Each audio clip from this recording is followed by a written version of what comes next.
Apana ere ane namba mubonere zisore gondo. Apana ere ane namba mubonere zisore gondo. Pane masele bagabuda offside nezuro. Pane masele bagabuda offside nezuro. Eti noi now.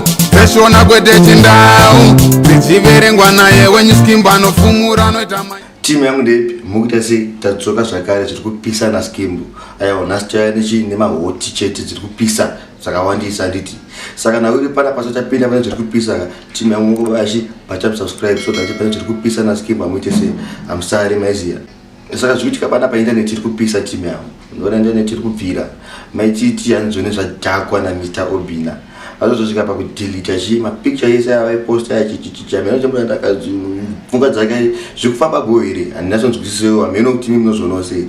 Saka anzi Mr. Obina vanga vakutochiita kudhara saka zvadhakwa zvadirwa majecha ayo ndo mapicture vamwe chi avaingoposta kainternet yaidhibhe inochengeta masini ndoya muri kuona chi pascreen penyu pazvisine futi zvekare ndazvona mafans achichema na Sekalazi anzi Sekalazi pane comment yanga iswa papicture yanga iswa na Sekalazi then munhu vano comment yachiti Sekalazi mukuzvidzikisira anzi mukunyanya kutambira kugeto but Sekalazi zvozongocha kune fani yo waloti ndirarambe zvauri kuda izvozvo upenyu hwacho neko chiri wangu ere. Saka mimi ndimuzvona sei anzi mageto echango zvaro wakadaro ka avaregeri kuti se una geto mimi siye munhu echachi zvanenge achiita liti upenyu ndewake ndo kwakabudira ndo kwanenge achiita se kuti zvinhu zvake meno kuti mimi nyaya ichi muneono sei tichipe papo zvekare futi kune yakazvinopisa ka hondo yatamuka na levels apa ndina musakawanda zvekutaura apa ndokoti mimi megaoka makazvonera mega clash yawe kuti ndiana kawina ndozo kuti mu comment box mongozonduza kuti zvoni akaora munhu ndiani but ma comments anga chiverenga zvangu nini apa mpaka ipa because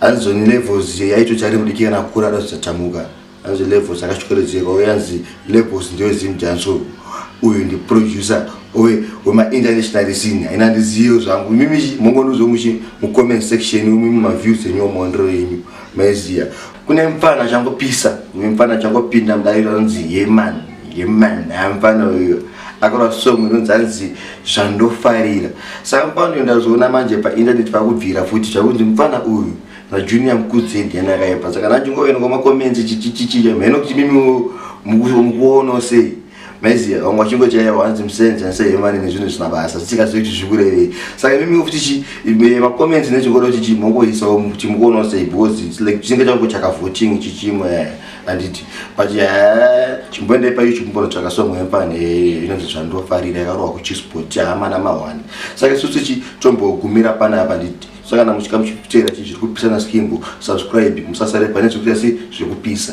Apana ere ane namba mubonere zisore gondo. Apana ere ane namba mubonere zisore gondo. Pane masele bagabuda offside nezuro. Pane masele bagabuda offside nezuro. Eti noi now. Peshona kwete chindau. Tichiverengwa naye wenyuskimba no fumura no itama.